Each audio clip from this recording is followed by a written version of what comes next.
Assalamualaikum warahmatullahi wabarakatuh. Di sini kelompok kami, yaitu kelompok 3, akan mempresentasikan mengenai modernisasi, globalisasi, dan the dominant development discourse.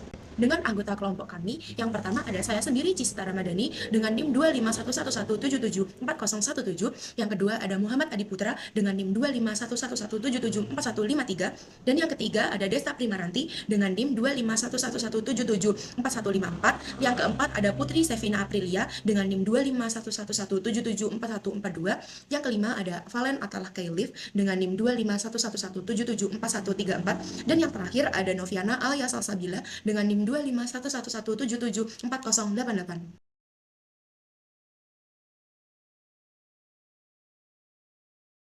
Coba bayangkan ketika dunia di tahun 1945. Di situ berakhirnya Perang Dunia Kedua. Eropa dan Jepang hancur lebur akibat perang. Sementara itu di Asia dan Afrika puluhan negara itu baru lahir dan negara-negara yang baru lepas dari penjajahan. Indonesia juga baru memproklamasikan kemerdekaannya. India akan segera merdeka dari Inggris dan negara-negara di Afrika mulai bergolak. Namun, kemerdekaan politik ternyata tidak otomatis membawa kemakmuran. Pertanyaan besarnya kemudian, bagaimana sih cara membangun negara yang baru merdeka ini? Nah, dari sinilah lahir istilah yang kemudian sangat populer dalam hubungan internasional yang disebut dunia ketiga. Istilah ini pertama kali muncul di era Perang Dingin yang merujuk pada negara-negara yang tidak masuk ke blok barat maupun ke blok timur. Tapi, ada satu hal yang menarik nih. Dunia ketiga tidak hanya didefinisikan oleh posisi politiknya, tetapi juga oleh kondisi ekonominya. Mereka disebut sebagai negara yang tertinggal, terbelakang, atau sedang berkembang. Nah, dari kegelisahan ini muncullah berbagai teori dan kebijakan pembangunan, dan inilah yang akan kita bahas dalam presentasi kali ini. Nah, selanjutnya kita akan membahas definisi dari modernisasi, globalisasi, dan the dominant development discourse atau wacana pembangunan dominan. Yang pertama ada pada modernisasi. Secara sederhana, modernisasi ini adalah sebuah teori yang melihat perubahan sebagai sebuah garis yang lurus. Masyarakat itu dianggap bergerak dari kondisi yang tradisional menuju ke kondisi yang modern. Dan muncul pertanyaan nih, siapa yang menjadi contoh atau model dari kemodernan ini? Jadi, budaya baratlah yang menjadi standar universalnya. Ide dasarnya adalah rasionalitas, kemajuan teknologi, dan individualisme seperti yang ada pada negara-negara barat. Yang kedua ada globalisasi. Ini bisa kita lihat sebagai perluasan dari ide modernisasi tadi. Globalisasi itu membuat dunia terasa semakin menyempit. Ada istilah kerennya untuk ini ya, yaitu time space compression atau pemadatan ruang dan waktu. Artinya, garis geografis ribuan kilometer ini tidak lagi menjadi penghalang, karena informasi, uang, dan budaya itu bisa bergerak dalam hitungan detik. Contohnya, ketika dulu kita berkirim surat membutuhkan waktu selama berminggu-minggu, berhari-hari, namun sekarang kita bisa video call dengan siapa saja di dunia dengan satu ketukan di smartphone. Ini semua berkat kemajuan teknologi yang merupakan buah dari modernisasi. Yang ketiga, ada dominant development discourse atau wacana pembangunan dominan. Nah, ketika ide modernisasi dan proses globalisasi tadi bergabung menjadi satu, lahirlah sebagai wacana pembangunan dominan. Gabungan ini menciptakan sebuah cara pandang yang sangat kuat. Cara pandang ini mendefinisikan dunia ketiga bukan berdasarkan apa yang mereka miliki, melainkan berdasarkan apa yang tidak mereka miliki. Akibatnya, negara-negara barat yang modern itu menjadi tolak ukur untuk keberhasilan atau kemajuan sebuah negara di dunia ketiga. Untuk menjadi maju, negara dunia ketiga harus meniru langkah-langkah dari negara-negara barat. Nah, poin kritisnya di sini adalah pembangunan tidak hanya sekedar proyek pembangunan gedung atau jalan, tapi pembangunan juga menjadi alat untuk mengendalikan, membentuk cara berpikir, dan gaya hidup masyarakat di dunia ketiga agar sesuai dengan standar global yang dominan, yaitu standar dari negara barat itu sendiri. Negara-negara barat itu dipandang sebagai contoh keberhasilan karena sebuah industrialisasinya, pertumbuhan ekonomi, dan juga sistem kapitalisme. Nah, negara berkembang itu dikategorikan sebagai traditional or underdeveloped society yang harus mengejar ketertinggalan tersebut. Pembangunan ini itu dipahami sebagai proses linear, a linear process and progressive, dari masyarakat tradisional menuju masyarakat modern. Nah, asumsi utamanya adalah bahwa pertumbuhan ekonomi itu merupakan motor utama pembangunan. Keberhasilan pembangunan itu diukur melalui GDP dan juga GNP. Lalu apa itu GDP dan juga GNP? GDP merupakan Gross Domestic Product, yang artinya adalah nilai total barang dan juga jasa yang dihasilkan di dalam suatu negara dalam periode tertentu tanpa melihat siapa pemilik usahanya. Jadi fokusnya itu lebih ke lokasi kegiatan ekonomi. Sedangkan GNP sendiri, Gross National Product, adalah total nilai barang dan juga jasa yang dihasilkan oleh warga tersebut, baik di dalam negeri maupun di luar negeri. Fokus utamanya itu pada kepemilikan pelaku ekonomi. Dan juga dilanjut oleh productivity dan juga income growth dengan keyakinan pada trickle down effect, yaitu sebuah konsep ekonomi yang menyatakan bahwa manfaat pertumbuhan ekonomi akan mengalir dari kelompok atas ke kelompok bawah. Selanjutnya, kita akan membahas mekanisme dan juga aktor pembangunan ekonomi modernisasi. Poin pertama ada labor dan kapital sebagai sumber daya produktif utama. Dalam modernization as an economic model, tenaga kerja dan modal dipandang sebagai faktor produksi utama. Manusia itu dilihat terutama dari sisi produktivitas ekonominya, bukan dari peran sosial atau budayanya. Nah, poin 2, capital accumulation. Capital accumulation berarti menunda konsumsi saat ini untuk investasi jangka panjang. Nah, tujuannya adalah meningkatkan kapasitas produksi melalui pembangunan industri, infrastruktur, dan juga teknologi. Poin ketiga, industrialisasi sebagai penggerak ekonomi. Industrialisasi dianggap sebagai tulang punggung pembangunan karena mampu meningkatkan output, menciptakan lapangan kerja, dan juga mendorong pertumbuhan ekonomi. Poin keempat, teknologi transfer dari negara maju. Nah, model ini itu menekankan transfer teknologi dari negara maju ke negara berkembang agar proses produksi menjadi lebih modern dan juga efisien. Poin kelima, entrepreneurs sebagai agents of change. Entrepreneurs dipandang sebagai agen perubahan yang mendorong sebuah inovasi, investasi, dan pertumbuhan ekonomi. Poin keenam, peran institusi global, negara, dan juga sektor swasta. Institusi seperti World Bank dan juga IMF itu bekerja sama dengan negara dan korporasi swasta karena berperan besar dalam mengarahkan kebijakan pembangunan ekonomi. Nah, poin ketujuh, prinsip pasar bebas dan juga liberalisasi ekonomi. Pembangunan ini itu dijalankan dengan prinsip pasar bebas, yang dimana sebuah perdagangan dan investasi itu dibuka seluas-luasnya untuk mendorong pertumbuhan ekonomi. Oke, selanjutnya kita ke dampak dan kritik model modernisasi ekonomi. Jadi, modernization teori itu diperkuat oleh Rostow yang menyatakan bahwa semua negara akan melalui tahapan pembangunan yang sama sehingga mencapai high high high mass consumption society, yaitu sebuah tahap konsumsi massal seperti negara maju. Nah, model ini itu mengasumsikan bahwa pengalaman pembangunan barat itu bersifat universal dan dapat diterapkan di semua negara berkembang tanpa banyak mempertimbangkan perbedaan konteks sosial dan juga budaya. Namun, dalam praktiknya juga ada dampak positif dan juga dampak negatifnya. Dari dampak positifnya, itu modernization as an economic model berhasil mendorong pertumbuhan ekonomi dan juga ekspansi industri di banyak negara berkembang. Sedangkan dampak negatifnya, itu pertumbuhan ekonomi itu juga menimbulkan ketimbangan sosial, peminggiran kelompok tertentu, juga ketergantungan pada negara maju, serta kerusakan lingkungan. Nah, karena berbagi dampak teori tersebut, modernization as an economic model itu banyak dikritik dan juga mendorong lahirnya pendekatan alternatif yang lebih menekankan partisipasi, keadilan sosial, dan juga communication for development. Nah, selanjutnya kita ke studi kasus. Nah, studi kasus ini yang pernah terjadi di Indonesia pada masa itu. Pada masa Orde Baru, itu Indonesia pernah menerapkan modernization as an economic model dengan menekankan pertumbuhan ekonomi, industrialisasi, dan juga investasi asing. Model ini itu berhasil meningkatkan GDP, tapi juga memicu ketimbangan sosial, ketergantungan pada modal asing, dan juga kerusakan lingkungan. Berkembang sejak abad ke-19, banyak digunakan untuk menjelaskan perubahan sosial dan ekonomi dalam masyarakat. Teori ini berasal dari pengalaman negara-negara barat seperti Eropa dan Amerika Utara yang mengalami transformasi dari masyarakat tradisional menuju masyarakat modern. Perubahan tersebut ditandai dengan adanya industrialisasi, urbanisasi, diferensiasi sosial, serta berkembangnya berbagai institusi modern dalam kehidupan masyarakat.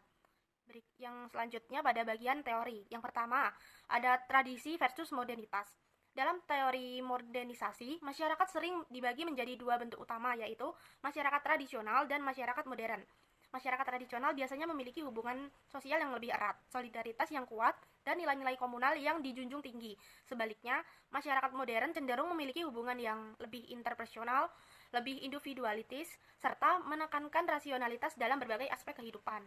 Yang kedua ada modernisasi sebagai evolusi sosial. Modernisasi juga dipahami sebagai proses evolusi sosial, yaitu perubahan yang terjadi secara bertahap dari masyarakat yang sederhana menuju masyarakat yang lebih kompleks. Pemikiran ini terinspirasi dari teori evolusi Charles Darwin yang kemudian diterapkan pada kajian sosial oleh tokoh seperti Herbert Spencer. Dalam pandangan ini, masyarakat dianggap terus berkembang seiring berjalannya waktu. Lalu yang ketiga ada diferensiasi sosial.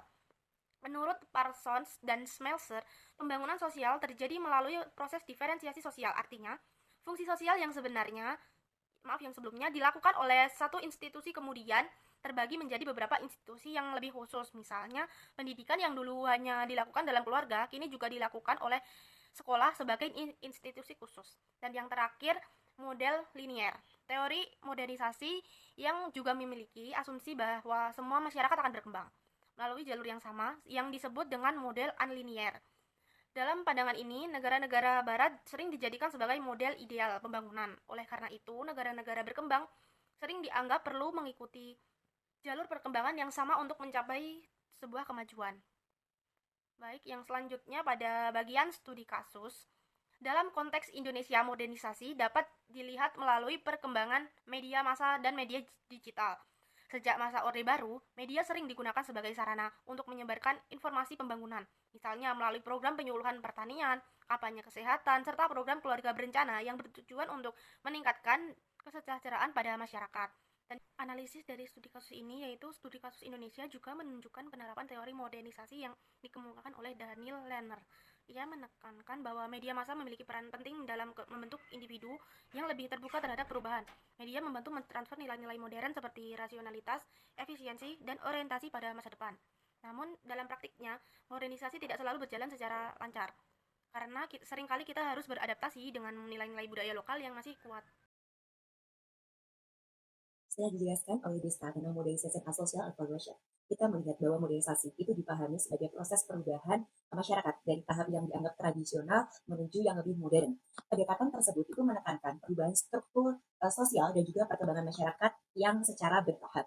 Namun, para ahli modernisasi itu juga berpendapat bahwa perubahan sosial tersebut tidak hanya terjadi pada tingkat masyarakat saja, tetapi juga harus terjadi untuk setiap individu.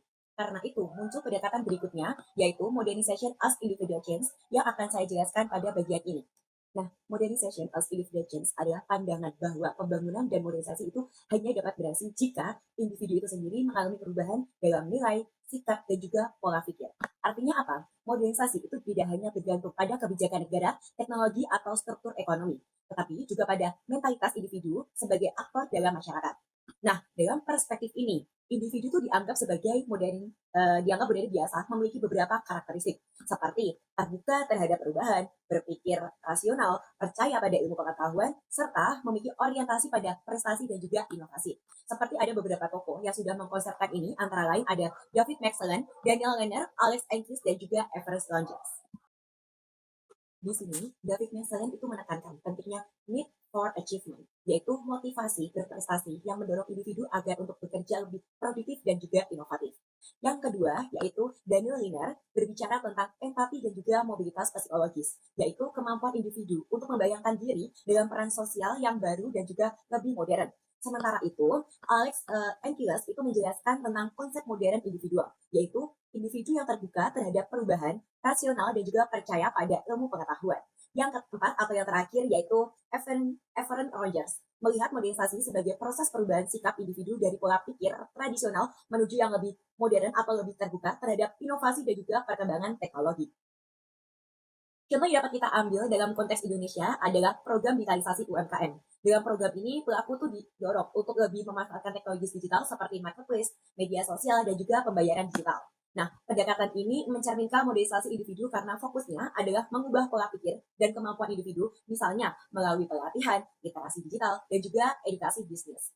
Pendekatan ini memiliki kelebihan karena dapat mendorong kemandirian dan adaptasi individu terhadap perubahan zaman yang lebih modern dan juga lebih terbuka. Namun, pendekatan ini juga memiliki kelemahan tertentu, yaitu seringkali mengabaikan hambatan struktural. Seperti apa sih? Seperti keterbatasan akses modal, pasar, dan juga infrastruktur. Sehingga kegagalan pembangunan itu kadang justru dianggap sebagai kesalahan individu. Namun, pendekatan modernisasi individu ini kemudian juga mendapatkan kritik. Para peneliti mulai mempertanyakan nih, apakah benar masalah pembangunannya hanya terletak pada mentalitas individu? Nah, dari kritik inilah itu muncul sebuah pendekatan berikutnya, yaitu modernization as discourse, yang melihat modernisasi bukan hanya sebagai proses perubahan individu ataupun masyarakat, tetapi juga sebagai wacana yang membentuk cara dalam memahami pembangunan dan juga kemajuan. Pendekatan ini akan dijelaskan oleh rekan saya. Nah, selanjutnya kita akan masuk kepada topik yaitu modernization as discourse. Nah, kalau kita bedah, modernisasi ternyata bukan cuma soal suatu perubahan teknologi, tetapi juga sebuah wacana, yaitu sistem bahasa dan cara berpikir yang dipakai oleh pihak-pihak berkuasa untuk membentuk suatu realitas sosial. Untuk singkatnya seperti begini nih teman-teman, ketika seseorang berhasil menanamkan suatu narasi bahwa modern itu maju dan tradisional itu tertinggal, mereka tidak sedang menggambarkan suatu fakta, tapi mereka juga menciptakan fakta lewat bahasa. Dan wacana modernisasi yang didominan hari ini berbasis pada nilai-nilai barat ataupun pembangunan barat yang disebarkan lewat kolonialisme, media global, dan juga lembaga-lembaga besar seperti Bank Dunia dan juga IMF. Nah, akibatnya apa? Akibatnya, negara-negara non-barat seperti Indonesia contohnya diposisikan sebagai pihak yang belum sampai dan harus mengikuti jalur yang sudah ditempuh oleh negara-negara barat. Padahal kan jalur itu belum tentu cocok untuk semua konteks dan budaya.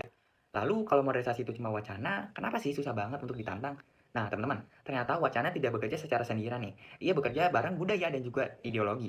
Dan ketiganya ini saling menguatkan satu sama lainnya, sampai akhirnya terasa seperti kebenaran yang telah terstruktur. Kita bahas dari yang pertama dulu nih, yaitu budaya ataupun culture. Itu adalah makna bersama yang dipegang oleh suatu kelompok dan membentuk identitas mereka. Budaya menentukan apa yang dianggap normal, apa yang dianggap keren, dan apa yang dianggap sukses nih teman-teman. Nah, ketika wacana modernisasi masuk ke dalam budaya, pelan-pelan ia akan mengubah nilai-nilai itu. Misalnya anak muda yang kerja di kota dengan laptop dianggap lebih sukses daripada bertani di desa. Padahal kan keduanya sama-sama produktif gitu. Dan kedua kita bahas tentang ideologi. Nah, ideologi adalah sistem kepercayaan yang berkaitan dengan kekuasaan. Ideologi bekerja dengan cara membuat ketidaksetaraan terlihat wajar dan normal tentunya. Contohnya apa? Kita sering percaya bahwa negara maju memang pantas memimpin dunia karena mereka lebih inovatif dan lebih kerja keras. Padahal kalau boleh aku jujur ya, teman-teman, ada sejarah panjang kolonialisme dan eksploitasi yang juga berkontribusi pada posisi mereka hari ini. Yang ketiga adalah diskurs ataupun wacana itu sendiri. Adalah bahasa yang membentuk suatu realitas. Wacana menentukan apa yang kita bicarakan, apa yang kita anggap masuk akal, dan apa yang kita anggap itu aneh untuk disampaikan. Nah, ketika budaya, ideologi, dan wacana ini ketemukan satu sama lain, lahirlah yang dinamakan modernization as enlightenment. Nah, ini adalah kondisi di mana narasi modernisasi barat jadi terasa satu-satunya pilihan yang masuk akal nih di antara yang lainnya. Dan ini memiliki dampak nyatanya nih teman-teman. Nah, masalah muncul ketika wacana modernisasi ini diterapkan oleh asumsi universalisme, yaitu menyebutkan bahwa model barat cocok untuk semua orang di semua tempat tanpa terkecuali. Ada dua dampak langsungnya nih. Yang pertama adalah kebijakan top down, yaitu pemerintah tinggal tanda kutip copy paste dengan konsep-konsep yang telah diterapkan oleh negara-negara maju atau negara-negara barat yang tanpa melibatkan masyarakat lokal. Hasilnya apa? Hasilnya sering tidak nyambung dengan realita yang ada di lapangan. Seperti kearifan lokal dianggap hambatan, seperti tradisi dan nilai lokal dia sebagai penghalang kemajuan. Padahal seringkali justru lebih relevan dan berkelanjutan. Kita ambil kepada studi kasusnya, teman-teman. Program KB dan narasi overpopulation. Pada tahun 1980-an, kemiskinan dijelaskan sesederhana ini, teman-teman. Terlalu banyak orang. Nah, solusinya apa? Solusinya kontrol kelahiran besar-besaran dari atas. Dan perempuan dijadikan sasaran utamanya. Padahal kan kemiskinan jauh lebih dari kompleks daripada itu. Ada distribusi kekayaan yang tidak merata. Ada warisan kolonialisme dan kebijakan ekonomi global yang tentu saja tidak adil. Tetapi wacananya sudah terlanjur kuat oleh semua kerumunan itu dan disederhanakan menjadi satu, yaitu kurangi kelahiran. Definisi dari globalisasi. Yang pertama adalah Wethers, kedua adalah Giddens, dan ketiga adalah Tomlinson. Nah, kita bahas yang pertama dulu nih. Wethers pada tahun 1995 mendefinisikan globalisasi sebagai suatu proses sosial di mana batasan geografis terhadap pengaturan sosial dan juga budaya semakin berkurang dan di mana orang-orang semakin menyadari bahwa batasan tersebut memang sedang berkurang. Yang kedua adalah Giddens pada tahun 1990 mendefinisikan sebagai intensifikasi hubungan sosial di seluruh dunia yang menghubungkan lokasi-lokasi yang berjauhan sedemikian rupa sehingga peristiwa-peristiwa lokal dibentuk oleh peristiwa yang sedang terjadi jauh di tempat lain dan sebaliknya. Yang ketiga adalah Tomlinson. Pada tahun 1999 mendefinisikan sebagai jaringan keterhubungan dan juga saling ketergantungan yang berkembang dengan cepat dan juga semakin padat yang menjadi ciri khas kehidupan sosial yang modern. Nah, jadi secara keseluruhan, globalisasi ini menggambarkan jaringan kehubungan yang kompleks di antara individu, komunitas, institusi, dan tempat, serta bagaimana relasi global melalui jaringan komunikasi, transportasi, dan pengaruh yang nantinya berpengaruh dalam hubungan sosial, budaya, ekonomi, dan juga politik di seluruh dunia. Nah, next kita akan masuk ke karakteristik dari globalisasi. Yang pertama adalah waktu, tempat, dan ruang. Nah, globalisasi ini tidak terbatas interaksi hanya melalui kontak fisik saja, melainkan globalisasi ini memungkinkan interaksi sosial terjadi tanpa keharusan akan kehadiran secara fisik. Jadi bisa melalui online, video call, WhatsApp, maupun yang lainnya. Yang kedua adalah perkembangan mekanisme disembedding dalam globalisasi. Nah, disembedding ini artinya adalah mencabut. Nah, dalam konteks globalisasi ini adalah mencabut hubungan sosial dalam konteks lokalnya. Yang ketiga adalah refleksivitas melekat dalam globalisasi. Nah, refleksivitas artinya adalah mengevaluasi. Di sini artinya adalah Globalisasi membuat informasi cepat tersebar dan juga pengetahuan di masyarakat juga cepat berubah. Nah, artinya di sini adalah masyarakat seiring berjalan waktu mengevaluasi, meninjau ulang, serta mengubah cara hidupnya berdasarkan informasi yang terbaru. Oke, next kita akan membahas mengenai globalisasi dan penolakan terhadap reduksionisme. Nah, reduksionisme artinya adalah menyederhanakan fenomena kompleks menjadi satu faktor saja. Nah, kenapa globalisasi ini menolak terhadap reduksionisme? Karena globalisasi tidak hanya dipengaruhi oleh satu faktor saja, tetapi banyak dimensi, antara lain adalah ekonomi, sosial, budaya, politik, serta teknologi. Nah, globalisasi juga berkaitan dengan ketimpangan kekuasaan antara negara maju dengan negara yang berkembang. Selanjutnya, modernitas dan juga globalisasi. Nah, modernitas ini adalah muncul karena industrialisasi, rasionalisasi, dan juga perkembangan ilmu serta teknologi. Nah, globalisasi inilah yang merupakan perluasan dari modernisasi ke tingkat yang global. Selanjutnya, perspektif pasca kolonial terhadap globalisasi. Nah, globalisasi sering memperkuat ketimpangan kekuasaan antara negara maju dan juga negara berkembang. Nah, negara maju mendapat lebih banyak keuntungan dan juga kontrol terhadap negara yang berkembang. Nah, negara berkembang ini sering dijadikan pasar atau sumber tenaga kerja yang murah saja. Nah, contohnya adalah negara Indonesia yang menjadi target pasar negara maju yang dapat menimbulkan ketergantungan ekonomi. Nah, sekian presentasi dari kelompok kami. Bila ada salah kata maupun perbuatan, mohon dimaafkan. Wassalamualaikum warahmatullahi wabarakatuh.